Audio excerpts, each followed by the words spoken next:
అనకాపల్లి జిల్లాలోని పరవాడ ఫార్మాసిటీలో ప్రమాదం జరిగింది. మెట్రోకెమ్ కంపెనీలో అగ్ని ప్రమాదం సంభవించింది. ఈటీపీ ట్యాంక్లో మంటలు ఎగిసిపడ్డాయి. వెంటనే అప్రమత్తమైన అగ్నిమాపక సిబ్బంది మంటలను అదుపు చేశారు.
అనకాపల్లి జిల్లాలోని పరవాడ ఫార్మాసిటీలో ప్రమాదం జరిగింది. మెట్రోకెమ్ కంపెనీలో అగ్ని ప్రమాదం సంభవించింది. ఈటీపీ ట్యాంకులో మంటలు ఎగిసిపడ్డాయి.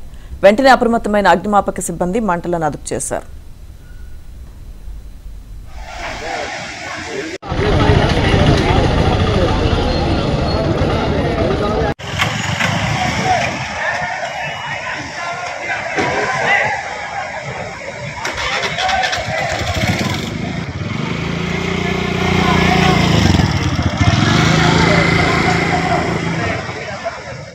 అనకాపల్లి జిల్లాలో ఫార్మా పరిశ్రమల్లో నిత్యం ప్రమాదాలు చోటు చేసుకున్నాయి. మెట్రోకెమ్ అనేటువంటి ఫార్మా పరిశ్రమలో భారీ ఎత్తున మంటలు ఎగిసిపడుతున్నాయి. ఈటీపీ ట్యాంక్ లో జరిగినటువంటి ఈ ప్రమాదంలో పెద్ద ఎత్తున మంటలు ఎగిసిపడుతున్నాయి. ఈటీపీ సాల్వెంట్స్ ట్యాంకులు ఏవైతే ఉన్నాయో ఈ ట్యాంకుల దగ్గర తెల్లవారి షిఫ్ట్ మారే సందర్భంలో భారీ ఎత్తున మంటలు ఎగిసిపడుతున్నాయి.